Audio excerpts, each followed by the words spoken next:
Hello students, good morning. Mr. Oza here with week number 5 of this coronavirus unit. Let's jump right into this new assignment. Instructions, watch this video, check that off. You're already doing that. Thank you for watching.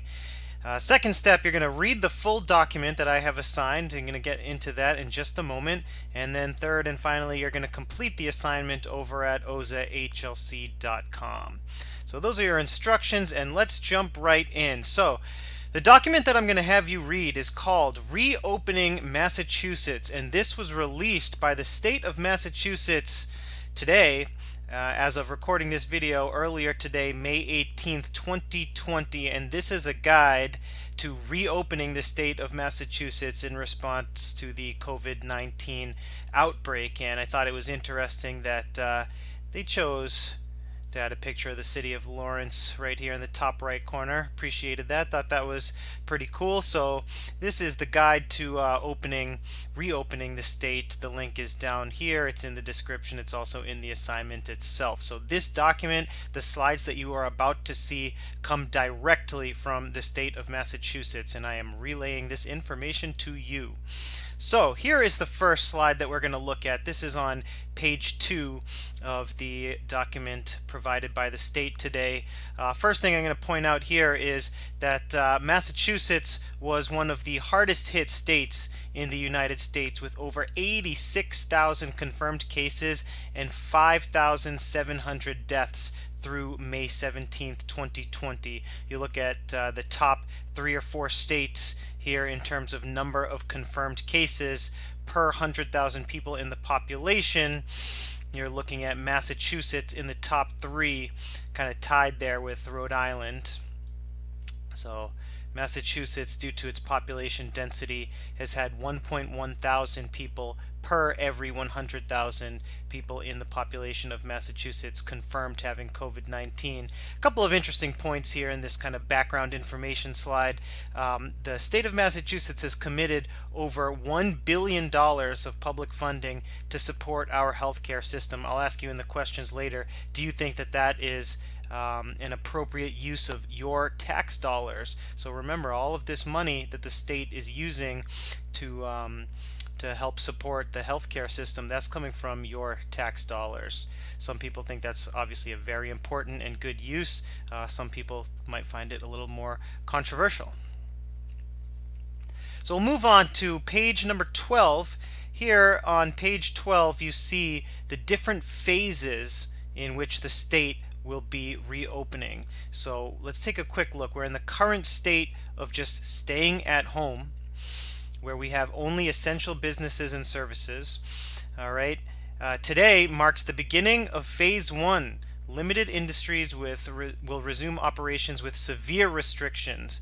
Then we'll move into phase 2, the cautious phase, where we will have additional industries resuming operations, of course, with restrictions and capacity limitations.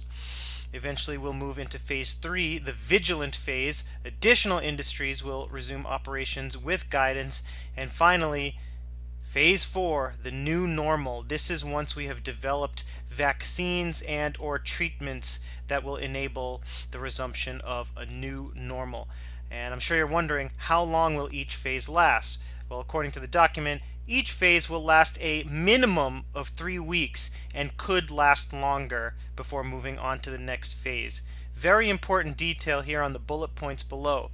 If public health data trends are negative, then we may need to return to an earlier phase. For example, say we make it into phase 2 after 3 weeks, but then there's another mini outbreak of COVID-19. We might have to move back to the start, back to limited industries, resuming operations with these severe restrictions. So if the data regarding COVID-19 gets worse as we go along, then we're going to be moving backwards in phases. I like this little bullet point at the bottom here. If we all work together to defeat COVID-19, we can proceed through each phase.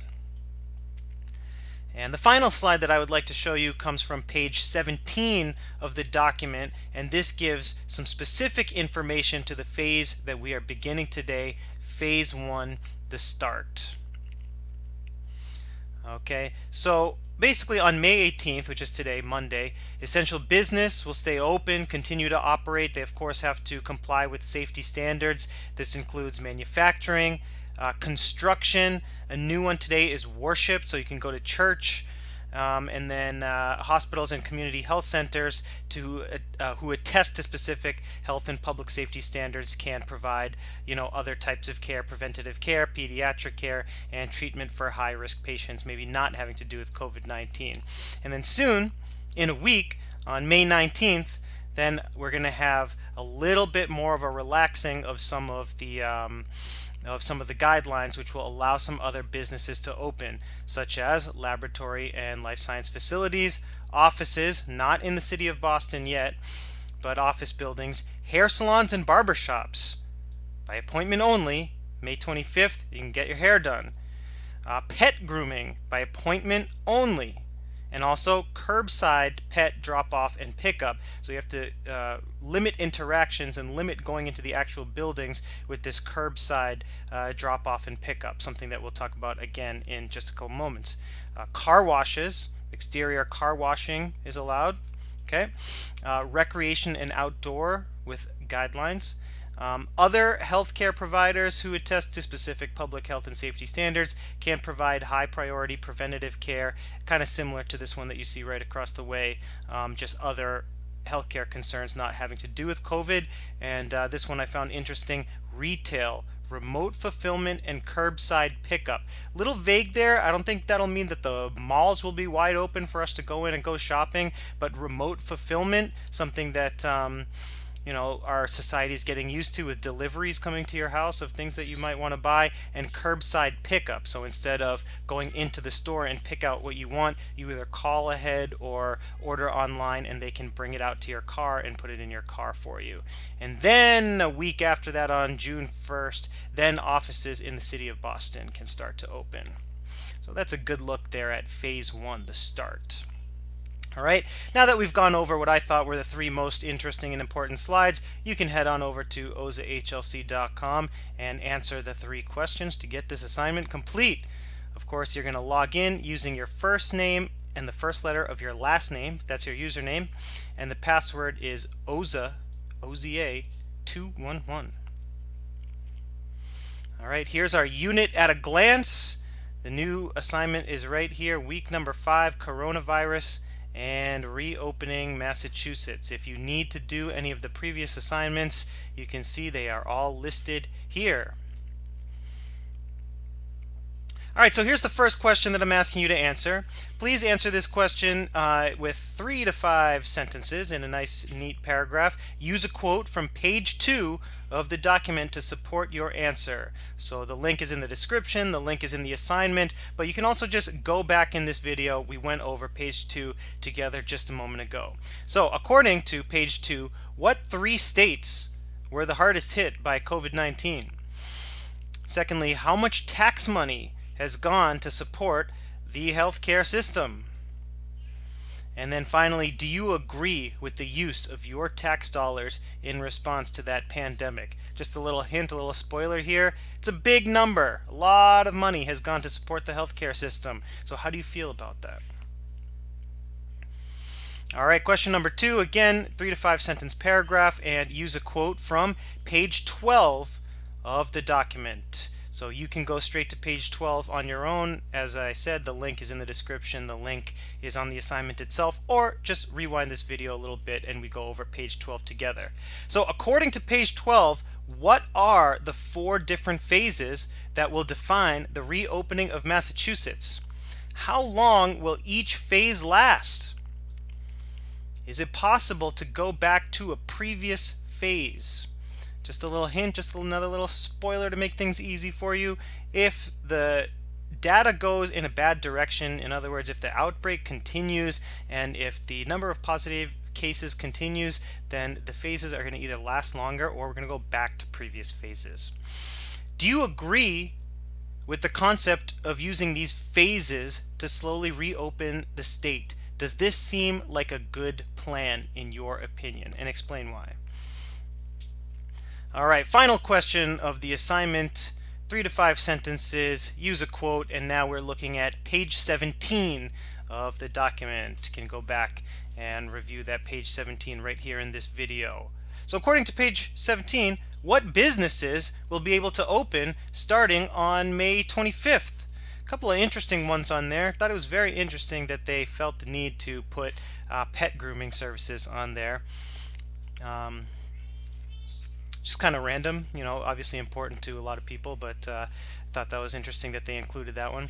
What are some new or different guidelines that the businesses will have to abide by starting on May 25th? Some stuff that you might already be used to, like online ordering, curbside pickup, that sort of thing. And then finally, and I think this is the most interesting and the most important question of the entire assignment, comes here at the very end. Just overall, do you approve or disapprove of the government's handling of this pandemic? Have they done a good job or a poor job handling this situation? Explain your opinion. Obviously, now that we've gotten to the end of this video, and once you look at that document in its entirety, it's a pretty thorough 26 page document. A lot of data went into it. In my opinion, it seems like a lot of thought went into it, and they made it kind of visually appealing so that a regular person like you or me can read the document and understand what the government is doing to try and get us out of this kind of lockdown situation. So I want to hear your opinion. You can obviously type it in here on the text box on my website, ozahlc.com. So remember, my contact information is in the description below this video. Oza HLC is where you're going to go to complete this assignment. I want to thank you for watching this video. See you next week, guys. Thanks again.